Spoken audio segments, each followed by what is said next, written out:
Okay guys, I want to show you one thing that from my experience worked really well in HEMA fights and in sparring in general, which is attacking from resting position. What I mean with that is that often when you attack, it's very shown that you attack. So like you do like this, for example, like the whole body says that I'm gonna attack. If you see, for example, if I'm in this posta and I'm attacking, I don't know if it's transmitted with the video, but you can see that all my muscles are twitching and ready to attack, all right? So this is usually what I see from my experience around, that people are very, how can I say, like very tense in the muscles, okay? So an attack from a tense position, according to me, is very much shown, you know? So like, it's very much predictable as well sometimes. So for example, I can do an attack like this, like it's very much, how can I say, it's about body language, okay? So what I wanted to show instead is attacking from resting position. So that means that if you're like relaxed and smooth somehow, your attacks will not be perceived. So what I mean is that you can make a thrust, for example, without being noticed. Look at the difference between the first thrust and the second thrust, okay? So the first thrust is what I usually see from people doing. So you can see that I'm charging the thrust, okay? All my body is showing that I'm going to thrust. Of course, you can use it as a feint as well. So like you can do like this and then something else. But in this case, all my body is signaling a thrust, okay?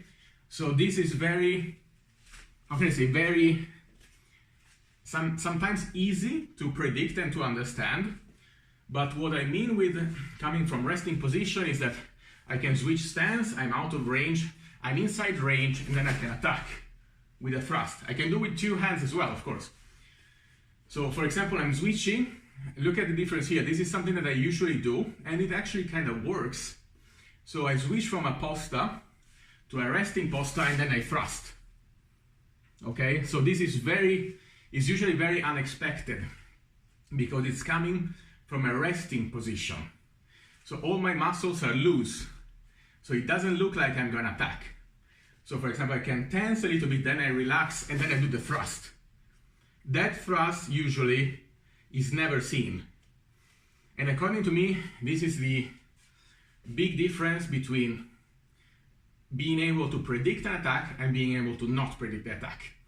And by, how can I say, like relaxing and attacking from resting position, you can sneak in a lot of attacks. You can do it in different ways. I don't want to prolong this video too much, but any kind of position that you do, if you want to do a sottano, for example, okay, we say like a sottano like this, for example, you can do it as well.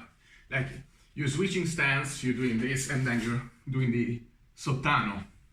So what I mean is that I personally try to hide my attacks in my resting positions.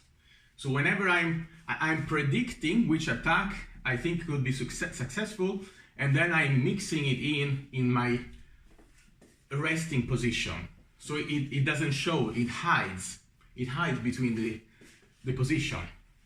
And this can be applicable to any kind of attack. So even if you see an opening, for example, on this side, okay? You see an opening on this side, you can, of course, you can be like this, all tense and showing, but this will be mostly predicted, okay? According to my experience. So this will be predicted. But you saw that opening, okay? So the opening is here. Just relax, keep the distance, so keep the sword in a way that it will be there for the attack, and then you strike between your resting position. That often results in a point.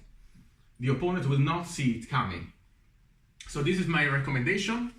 I hope it helps. Try to hide your attacks in your resting position. So your muscles will be relaxed and the attacks will be not perceived most often.